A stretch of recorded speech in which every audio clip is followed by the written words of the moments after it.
Good to see you again on our channel. As Priscilla, Elvis's ex-wife, reveals details about their private lives, today's mystery begins to fall into place.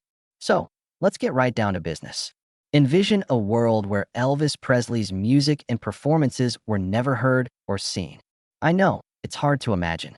Actually, it all began on a chilly January morning in 1935 in a small two-room cottage in Tupelo, Mississippi. At his birth, Elvis Aaron Presley became an instantly recognizable celebrity.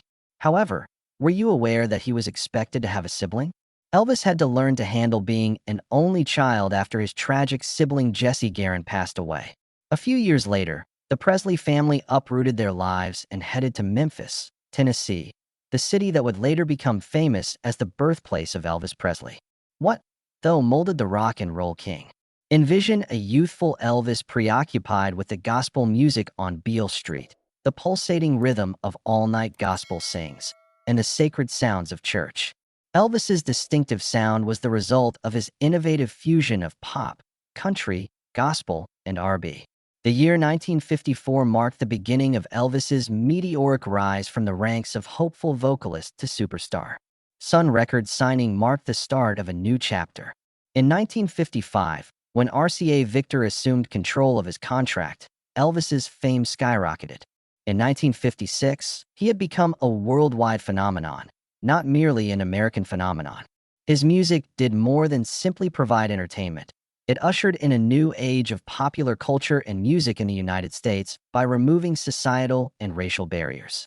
Do you know that there was a time when Elvis Presley's seductive dancing caused a stir? He was still causing a stir with his seductive dancing moves, but he was a fixture on variety shows and a major player in Hollywood.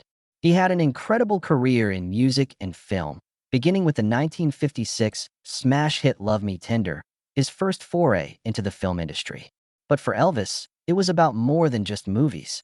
No, he was the mastermind behind rock and roll's meteoric ascent in the US and rightfully earned the moniker.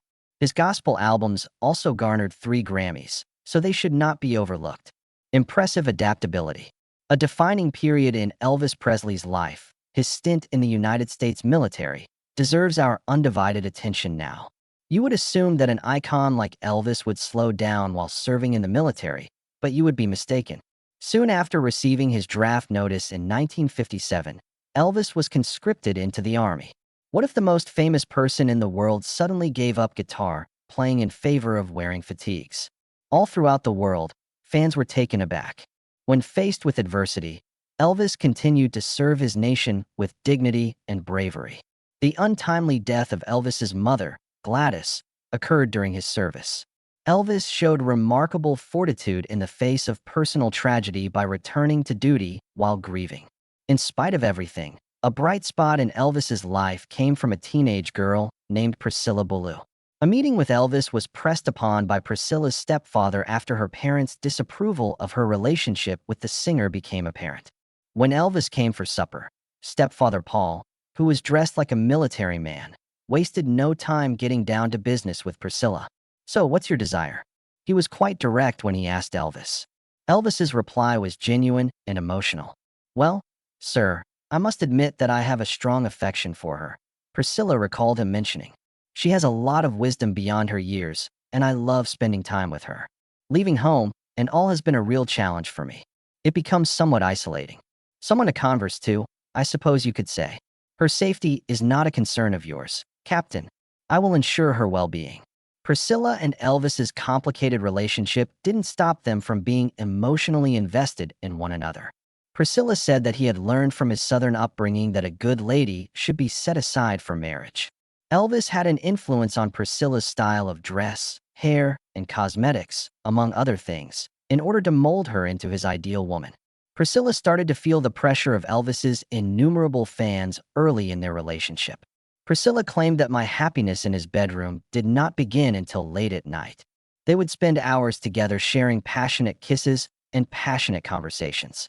Priscilla insists they abstained from sexual activity before to their wedding night. Priscilla learned about Elvis's relationship with Nancy Sinatra through the media after his March 1960 return to the United States.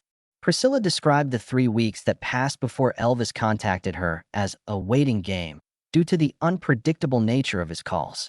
They seldom conversed.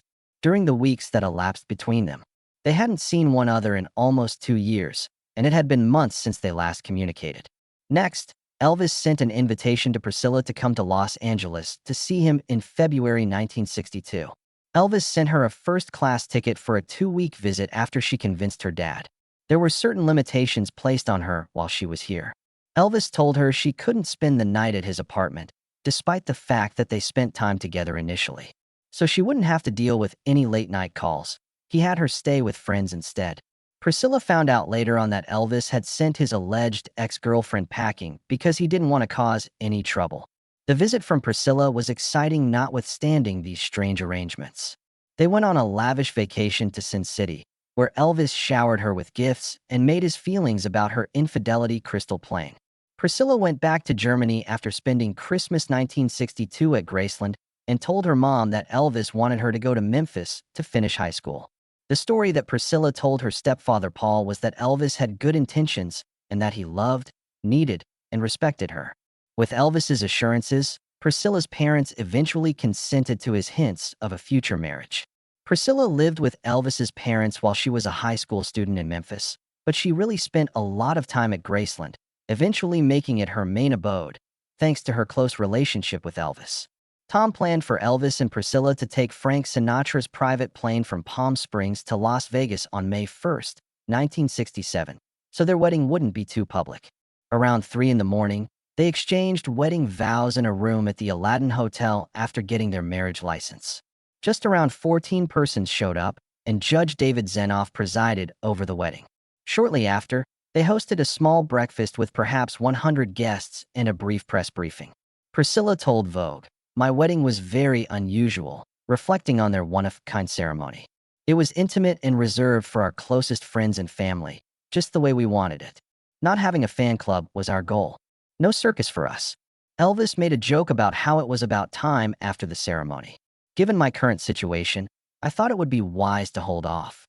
Lisa Marie Presley was born to Elvis and Priscilla Presley after they had been married for over 9 months. After Priscilla realized to herself that she, too, had been unfaithful to Elvis, the couple finally reconciled.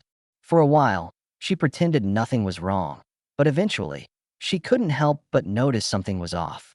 Prescription drug abuse was Priscilla's biggest worry as Elvis's use of them grew. It really hit home for her when she watched movie moments where her younger self pleaded with Elvis to face his addiction.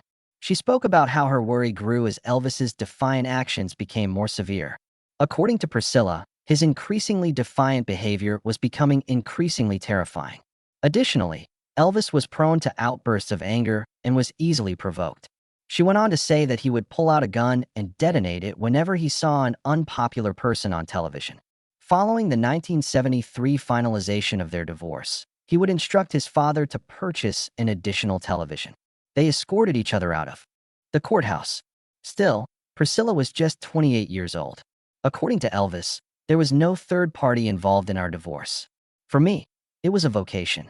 My absence was excessive. Priscilla received a $42,000 Rolls-Royce from him, and he gave her a white mink coat.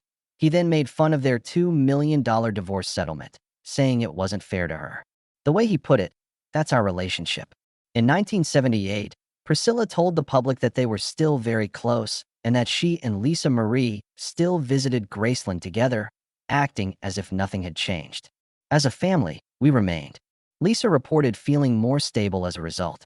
Priscilla reflected on their time together and expressed her gratitude for the wonderful memories. "You gain greater wisdom as you become older." Unfortunately, Elvis's health suffered due to his lifestyle choices. His health deteriorated as he was surrounded by enablers and battled addiction. His passing at Graceland on August 16, 1977, at the young age of 42, cemented his place in music history as one of the most famous figures. Elvis had a history of hooking up with kids as young as 14, so Priscilla wasn't the only one. Elvis Presley, A Southern Life, written by historian Joel Williamson, exposed a darker side of the king. The 22-year-old Elvis, according to Williamson, would engage in pillow fights, tickle, wrestle, and kiss a trio of 14-year-old females on one tour. Forbes, Frances was one of the girls. He allegedly took notice of me when I was 14 years old, according to her. Elvis's 14 years were the most enchanted. Yep, that's right. Elvis, who was approaching 40 years old at the time of his divorce from Priscilla, pursued Rika Smith, a girl of 14 years old, 2 years later. According to Alana Nash's book, Elvis and the Women Who Loved Him, the king had a thing for teenage females, ages 14 and 15. She writes that he desired virgins so that they would not have anyone to judge him by in her book, since he was self-conscious about his sexual abilities. He was terrified of grown women. Their hearts belonged to him, and he yearned to shape and guide them. It appears he was unconcerned about the potential consequences of having an affair with a minor. We hope you found this video entertaining. Post a comment below and tell us which Elvis song you love the most. Additionally, be sure to view our upcoming video.